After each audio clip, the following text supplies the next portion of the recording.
We're starting today with Raw, as fans saw their first glimpse of Bo Dallas in 5 years after the former NXT champion appeared in an eerie segment with none other than Uncle Howdy.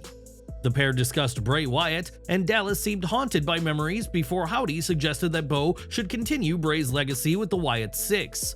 Eagle-eyed fans will have spotted that this took place in the Firefly Funhouse, as the door with the board and similar settings were visible in the background. This segment aired to the crowd at this week's Raw, and as seen in fan-recorded footage, the segment received a standing ovation from those in attendance. This ovation comes just 1 week after the official debut of the Wyatt Six in the closing moments of last week's Raw, which also received a standing ovation from the crowd. Fans are evidently appreciating what they've seen so far from this angle, and with Howdy saying that he hopes to save Bo, expect plenty more gripping segments in the weeks and months to come. It's not just fans who have been enthralled by the Uncle Howdy saga so far, as on Twitter, TNA Wrestling's AJ Francis made clear he is loving what he's been seeing. After the segment between Howdy and Bo this week, the former Top Dollar said that he'd seen enough to say that Uncle Howdy should be a WWE World Champion. Howdy is clearly impressed Francis, who is TNA's reigning digital media champion. And do you think Bo Dallas is a future world champion? Let us know in the comments below. Over to WWE NXT, as this week's show did not see an appearance by the Wyatt Six, despite fans reading into speculation that the group would be showing up. During a video that played out on Raw, the numbers 25 and 28 were shown, which some saw as the 25th and 28th of June, which are the dates of this week's NXT and Smackdown. Before NXT, fans speculated that these shows would see interviews between Howdy and the other Wyatt Six members, which would have certainly made for an interesting watch. At the start of this week's NXT, a segment played with Ava making clear she had beefed up the security team and had referees on standby just in case anything went down on the show. While fans expected this to play into the Wyatt Six angle, this extra security actually related to the Brooks Jensen angle, and NXT went off the air without an appearance from the Dark Faction. After last week's Raw, the Wyatt Six members, Bo Dallas, Nikki Cross, Dexter Lumis, Eric Rowan, and Joe Gacy, celebrated the night with Whataburger and snapped a photo with a fan. This young fan was certainly lucky to get a picture with the WWE superstars mere hours after their impressive reintroduction, but not everyone was a fan of this behavior. Speaking on Busted Open Radio, Mark Henry shared his outrage over the group being so quick to break character mere hours after their debut. He said, "I'm disappointed because of the business. How much money the company spends to invest in that product that they're creating, this Wyatt Six, and you go to fucking Whataburger and take a picture with a fan. Listen, I said the number one option is get your food at the drive-thru and drive into the parking lot and eat. You're different. You never see the boogeyman walk through the airport without a gimmick on. Never. The whole thing. Never takes it off. Like there's a certain level of professionalism when you play a character or gimmick that you don't go backward. They went backward. They're just now starting to get their foothold." Henry went as far as to suggest that the Wyatt Six members should be fined for this, and Henry's co-host Bully Ray was also shocked at this kayfabe-breaking spectacle, adding, "I know we live in a different day and age. I'm not saying that the Wyatt Six need to walk around with makeup on and masks on and stuff like that, but on the very night that you debut, to all come together for one picture and let the world know, like, hi, we're just regular people like you eating Whataburger? There's nothing really scary about us. Maybe it's us, Mark. Maybe we're too old school. But I'll take old school over new school any day of the week because at least old school protects our industry. It keeps the magic alive. I still have people walk up to me these days in complete fear of me. And that's the way I like it because they don't know what version of Bubba or Bully they're gonna get. And then it's up to me to give them the experience. I protect myself at all times." Wade Keller of PW Torch adds that WWE Creative, alongside Bruce Prichard and Triple H, weren't thrilled either and advised the group to keep a check on breaking kayfabe. They were also advised to be careful with regards to their arrival and departures from WWE venues, as well as when they're in public areas like hotels, airports, or just on the street. In the end, what's done is done, and while Bully and Mark disagree with what happened, that fan will always remember the time they got to meet 5 WWE superstars. But what did you make of this? Did those in the group make a mistake? What safeguarding of kayfabe should they have done? Or is this being blown out of proportion? Let us know below. The Wyatt Six arrival last week saw them take out several people, including Chad Gable, who appeared on this week's Raw with some added security. Now, if you've seen wrestling before, you'll know that extras are often used as security, and this week was no different as wrestlers were brought in for the segment. Sean Ross Sapp of Fightful reports that OVW's Luke Curtis was one of the security guards for the segment, and he has appeared as an extra for WWE and TNA programming recently. Dion Roosman was also utilized in the segment that saw Gable try and protect himself from the Wyatt Six after the attack last week that led fans to believe he'd been murdered. The Olympian is thankfully still alive, but had a close call last week, and with his mortality not in question, Chad will have to keep his head on a swivel to avoid another ambush. We have some very sad news to report now, as WWE Hall of Famer Sika has passed away at the age of 79. Taking to Instagram, Sika's nephew Jairus Anoa'i shared the unfortunate news that his uncle passed on June 25th in an emotional statement about the wrestling legend. It is with profound sadness that I share the news of the passing of former Hall of Famer Polevau Liate Sika Anoa'i. He passed away peacefully on June 25th. Sika was a celebrated figure whose contributions and legacy have left an indelible mark. His memory will live on through his achievements and the many lives he touched. He was many things: a hardworking father, a caring brother, a supportive uncle, and a proud grandfather. He was a cherished friend to many, a loving family member whose warmth and kindness knew no bounds, and an inspiration to countless individuals. His legacy will continue to inspire and uplift future generations, reminding us of the impact one person's life can have on so many. Rest in love, Uncle Sika. Sika, alongside his brother Afa, formed the formidable Wild Samoans tag team and made their debut in the WWF in 1979 under the management of another legend, Captain Lou Albano.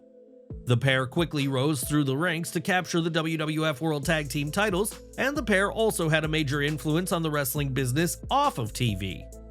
Together, they established their wrestling school in the 1970s, and notable names to train under the Samoans include Yokozuna, Rikishi, Billy Kidman, and the Animal Batista. For their contributions to the industry, the Wild Samoans were inducted into the WWE Hall of Fame in 2007, one night before watching their graduate Batista face The Undertaker. Sika Anoa'i's legacy as a pioneer in professional wrestling and a mentor to countless wrestlers is unparalleled, and his contribution to this sport will continue to resonate with fans. It's always sad to lose someone in our wrestling community, and while Sika may no longer be with us, his contributions to the wrestling world will last for a long time to come. Away from the ring, Sika was a father and family man, and in May 1985 would welcome his newborn son Joe Anoa'i into the world. Joe would go on to become the tribal chief Roman Reigns, and on Twitter, the former Universal Champion broke his silence to pay tribute to his father, saying, "My family and I thank everyone for the outpouring of support in the name of my father, Polevau Liate Sika Anoa'i, who will forever be remembered as one half of the Wild Samoans tag team. My father had a profound impact on my entire family, and we are forever grateful for the foundation he built for us. There's no way to fill the void left by his passing, but my sisters and I will do our best to represent him and his legacy." Reigns' connection to Sika was often referenced on WWE TV, including at Hell in a Cell 2020, when he and Afa bestowed the lei on Reigns, embracing him as the head of the family. The wrestling world has reacted to this sad news with an outpouring of tributes and supportive messages, and we'd like to add our condolences at this very difficult time. Over to NXT, and in a tag team turmoil match, New Catch Republic made it through the first round with a win over Idris Enofe and Malik Blade, and when Legado del Fantasma showed up, Apollo Crews was there to distract them. This allowed Tyler Bate to hit Berto with the Tyler Driver 98 to advance, and the OC couldn't stop this run as Pete Dunne caught Carl Anderson with a roll-up. Andre Chase was able to catch Bate with a diving crossbody to get the final 3 count, and granting Chase U the spot as #1 contenders for the tag team titles. This was a great match with some questionable booking, as the babyface Chase U took advantage of the battered New Catch Republic to get a fluky win. This match could have focused on actual NXT talent more than it did, but nevertheless, Nathan Frazer and Axiom will have a great match with Chase and Duke Hudson. Ethan Page called out Ava to demand an NXT Championship match against Trick Williams, but the NXT GM was followed by Shawn Spears before Trick himself confronted the two heels. A 2-on-1 beatdown was cut short by Javon Evans in our latest tease of a fatal 4-way match for the NXT title, though it was odd to have the segment take up time on the show. That's because Trick vs. Spears was already booked for this show, but still, the heels cut short promos and set up their feud that will continue on to Heatwave. If you've liked what you've seen so far, consider hitting the like button. Last week, Seth Rollins made his return to WWE Raw and quickly found himself in a world title program with Damian Priest that'll see the pair face off at Money in the Bank. Speaking to Comic Book Nation this week, Rollins spoke about the circumstances surrounding his return and shared that it was planned with a few weeks' notice in advance. Speaking to Comic Book Nation this week, Rollins spoke about the circumstances surrounding his return and shared that it was planned with a few weeks' notice in advance. Seth also praised the depth of top-tier talent on Raw, which includes Priest, Drew McIntyre, CM Punk, Gunther, Rey Mysterio, and the Judgment Day, which did raise questions about his comeback. For Rollins, his return was a matter of finding the right moment and storyline to re-enter the fray, and after Clash at the Castle, the opportunity was there to be Priest's next challenger. If Rollins loses next month, he won't get another shot at the gold, while Priest will have to leave the Judgment Day if he's defeated, as the two men raise the stakes on this week's Raw. With that in mind, both men will have to push themselves to the limit at Money in the Bank, and who do you expect to see leave Toronto as World Heavyweight Champion? As previously reported, Ludwig Kaiser suffered an injury during this week's Raw when the German superstar took on Braun Breaker. This setback comes at a terrible time as Kaiser has been enjoying significant TV time and was also set to be a part of a Money in the Bank qualifying match next week. In an update from Mike Johnson of PW Insider, it said that Kaiser was favoring one arm and side after taking a suplex by Breaker and was evaluated by medical personnel. With WWE set to host its first German PLE this August, Kaiser will no doubt hope to be a part of that show, and we'll continue to follow his situation for further updates. On this week's Raw, the Awesome Truth lost the World Tag Team Championships to the Judgment Day thanks to the interference of Liv Morgan. After manipulating Truth into requesting the title match, Morgan attacked Truth mid-match, giving Finn Balor the opening to hit coup de grace to get the victory. In footage recorded by a fan after Raw went off the air, R-Truth apologized to The Miz for the loss and received loud cheers from the fans in attendance.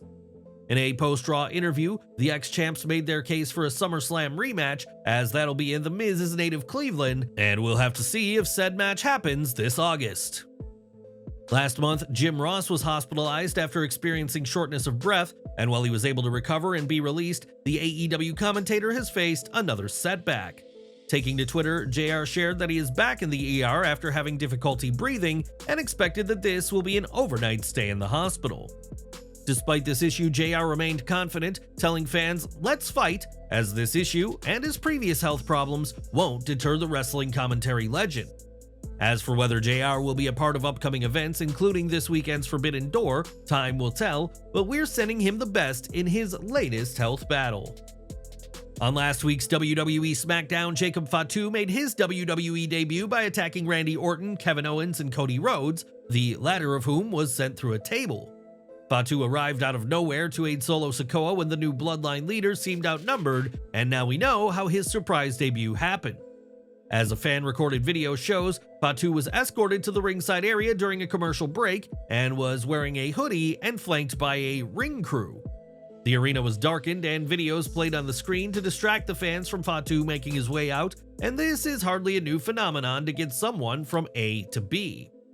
When the group gets to ringside, they will tug on the ropes to test them, but in this group, the person in a black hood will slip under the ring and wait for their cue to come out. This is exactly what happened with Fatu, who when the time was right, was able to emerge from under the ring and unleash a calculated onslaught on the Bloodline's adversaries. With the exception of Paul Heyman, this is an entirely different Bloodline to this time 2 years ago, and it remains to be seen what Jacob Fatu does next after his stunning debut. More from AEW, as Satnam Singh has been with the company for some time, but recently saw a massive change to his status as an all-elite talent. On AEW's roster website, Singh has been removed from the men's roster, and fans will find that the alphabetized list does not have Singh in his usual spot between Samoa Joe and Scorpio Sky. However, a closer look at the roster page reveals that Singh now holds a new role within AEW, as he is currently listed in the broadcast team section, complete with a new image. This pic sees Singh wearing a suit, while his old one was him in his in-ring gear, but at this time, there's no announcement confirming that his wrestling days are over. Regardless, we'll have to wait and see what will become of Satnam Singh in the end, and for the time being, fans can expect to see him more as a broadcaster and less as an in-ring talent. This weekend will mark 3 months since fans last saw Ricky Starks in action, and his hiatus has left fans wondering what is exactly going on with the former AEW Tag Team Champion. Starks wasn't announced for the recent Owen Hart Cup tournament, something he won last year, and now a fan has given a claim that may explain where he's been.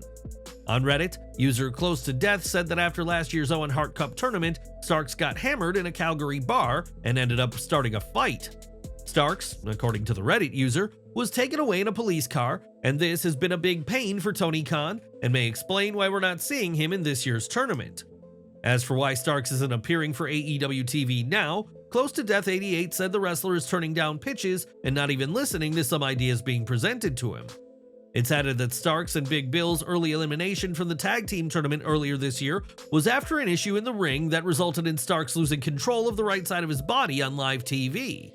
Despite this, Starks is telling people he's fine and cleared to wrestle and would love to contribute, but is allegedly telling AEW he's busy when they call him about plans for him. The Reddit user said that by busy, Starks is out busy drinking, and they added that he and Big Bill were supposed to have a breakup story and feud that would have helped both, but never happened. These are certainly quite the claims about Starks and his conduct, and it's been reported that Starks is medically cleared to compete, but his talks with Tony Khan remain unclear. Regarding the alleged Calgary incident, many AEW sources denied any knowledge of an event, and both Starks and those allegedly involved refuted any legal issues. Fightful's attempt to verify the claim of an incident with local authorities yielded no information, and questions remain about what is exactly going on with him. There's been speculation that Starks wants to move to WWE, and this comes amid a time when there's no definitive information about his contract situation with AEW. Hopefully we get answers soon, as fans are eager to see what Ricky Starks does next, and we'll continue to follow this story for further updates. Now, this week's Raw did not feature Pat McAfee, and given the Wyatt 6 had been targeting his show, many suspected he'd been attacked by the Macabre stable.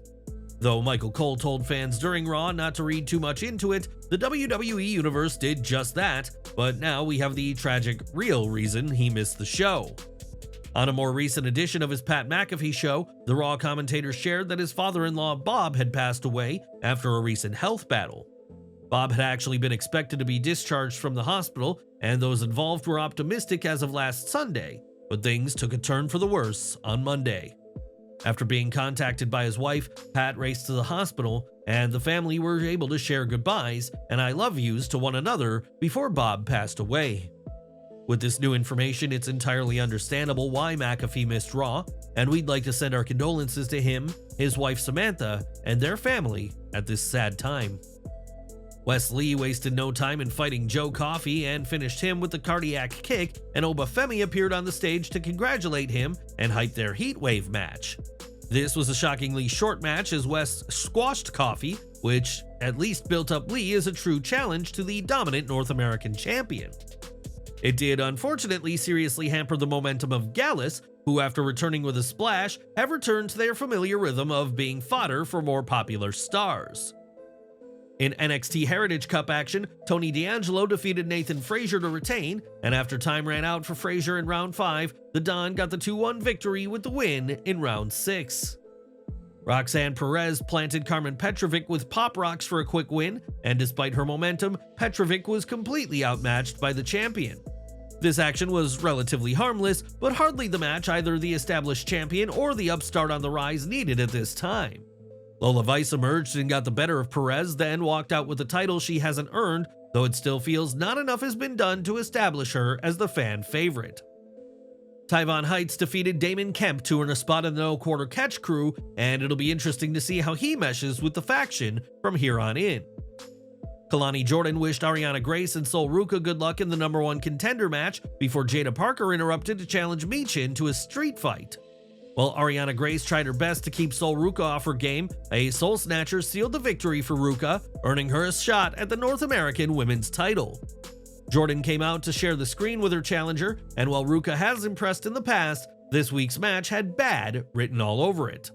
Ruca was slipping all over trying to hit her spots. While she has all the talent in the world, she looked out of her depth in this moment, while Grace did not get enough offense to turn it around. Hopefully this was just one bad night at the office and she and Jordynne will have a show stealer at Heatwave when the title is on the line. Trick Williams and Shawn Spears were working a competitive match until Brooks Jensen stormed the ring and blasted the NXT champion with the announce table cover. A C4 by the chairman earned Spears the win, and Ava announced a fatal 4-way at Heatwave for the NXT championship. The main event was complete chaos to the point of overbooking. While Javon Evans stayed in the back, All Ego Ethan Page worked commentary until Oro Mensah struck. Even Jensen's controversial story got involved in the main event, which was too far, and there was no reason for more bodies in the mix when Mensah and Page could have been enough. Trick and Spears were fine together. It was hardly spectacular, but the goal was always not the journey, but the destination. The chairman is finally a made man in NXT, and hopefully that means more than taking the pin in the Fatal 4-Way. And we're ending with Jordynne Grace, who this week took to Twitter to share a selfie of herself looking jacked with the message, "Beat me if you can, survive if I let you," in a seemingly innocent post. That was until Taz shared Grace's post, calling it a swing and a miss, and suggested that he had that phrase, which he used during his ECW days, trademarked. In response, Grace shared another tweet saying she wasn't aware in her wrestling handbook that she was not allowed to quote legends she's emulated for years, but knows now. One fan did question what Taz's issue is, given that even if he has a trademark, Grace was not trying to profit from the phrase, but Taz said that the matter was more complex than that. Taz created a legacy in ECW unlike any other wrestler, but is he going too far with his trademark talk over a tweet? Let us know what you think in the comments section below. I know 11 people that he slept with, including 3 men. Major star makes controversial claim about Vince McMahon. If you'd like to know about this story and more, please check in the end screen here or click in the link in the description field. Thanks for watching.